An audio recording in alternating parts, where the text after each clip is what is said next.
IPL 2025లో Mumbai Indians Boney కొట్టింది. ఎట్టకేలకు తన హోమ్ గ్రౌండ్లో ఆడిన మ్యాచ్లో విజయం సాధించింది.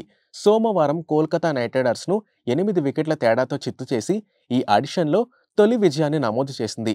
తొలుత కేకేఆర్ను 116 రన్స్కి ఆలౌట్ చేసిన ముంబై 12.5 ఓవర్లలో లక్ష్యాన్ని ఛేదించింది. ఈ మ్యాచ్లో టాస్ గెలిచిన ముంబై ఇండియన్స్ కెప్టెన్ హార్దిక్ పాండ్యా కేకేఆర్ను బ్యాటింగ్కి ఆహ్వానించాడు. తన బౌలర్లపై విశ్వాసంతో అతడి నిర్ణయం తీసుకున్నాడు.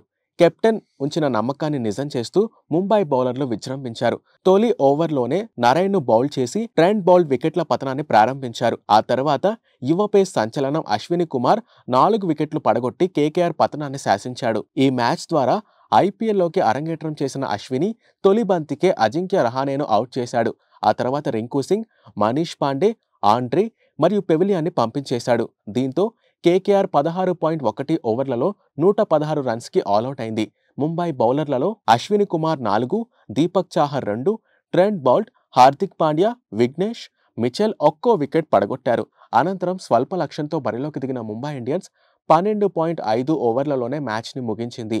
ఆ జట్టు ఓపెనర్ ర్యాన్ 41 బంతుల్లో 62 రన్స్ చేసి నాటౌట్గా నిలిచాడు. చివర్లో సూర్యకుమార్ యాదవ్ 9 బంతుల్లో 27 రన్స్ చేసి మ్యాచ్ని వేగవంతంగా ముగించాడు. కాగా ఐపీఎల్ 2025లో ముంబై ఇండియన్స్కు ఇదే తొలి విజయం కావడం గమనార్హం. ఆ జట్టు అంతకుముందు ఆడిన 2 మ్యాచ్లలో ఓడిపోయి ఈ టోర్నీని పేలవంగా ఆరంభించింది.